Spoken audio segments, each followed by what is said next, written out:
Welcome to ECNTRADE Daily Video. Before we begin, it should be noted that any advice is of a general nature only and that your personal circumstances have not been taken into consideration. Hello everyone, my name is Rob Clayton and thank you for joining me. Well, overnight the markets were very much in a whipsaw price action after the US dollar, which measures the greenback strength against a basket of 6 major currencies, tumbled to a 2-month low following a weaker than expected economic report and currently sits around 101.25. According to data released Tuesday by the Bureau of Labor Statistics, the number of available jobs in the United States dropped in February to around 10 million, the lowest number since May 2021, suggesting that the sizzling US job market was cooling, while a separate report showed orders for the US manufactured goods fell for the third time in the past 4 months. Along with that, data on Monday also pointed to a weakening US manufacturing activity. Still, there is still plenty of US data to come this week, which should keep market watchers occupied as the attention turns to the latest ADP private payrolls report, while also waiting for the main event this week of the US non-farm payrolls report Friday, with the forecast seen around 240,000 jobs added, with the previous month release around 311, and with the unemployment rate looking unchanged at 3.6. Meanwhile, the Australian dollar came under pressure after the Reserve Bank of Australia left interest rates unchanged after 10 straight increases. Following the market's lows, we retested the 67.30-35 break, which was seen as a key level on the upside and now seen as a rejection level from the support.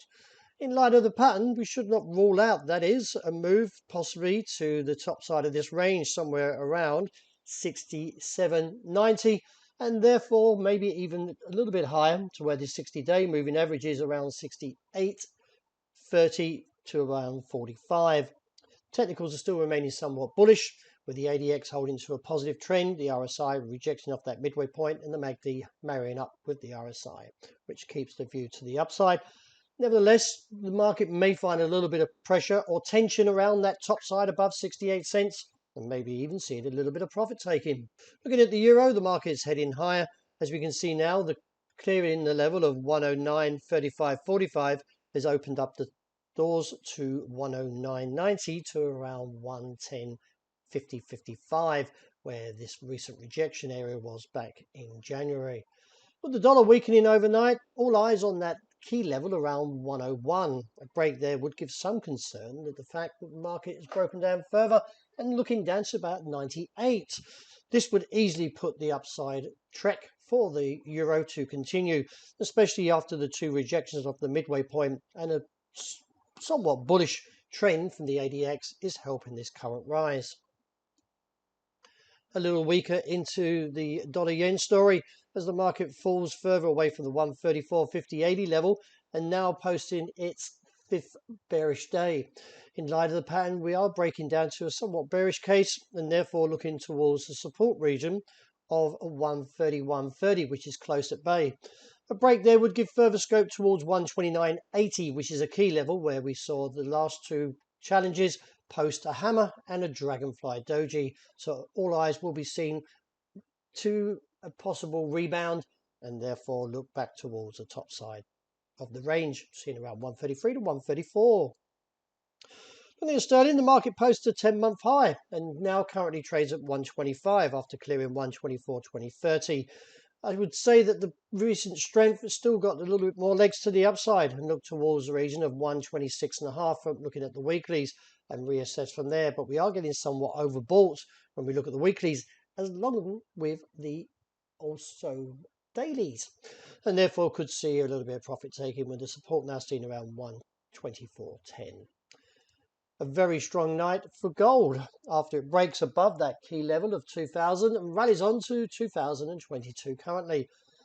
I'm surprised that the market is holding up here considering the technicals are somewhat showing some divergence and the MACD is also weaker.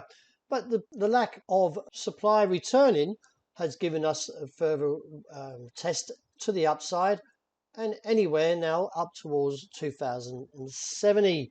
Due to the fact that the banking sector in the US has also been once again rattled. So safe haven demand has come back into play, as we can see here from the weeklies as well as the dailies, with that break to the top side.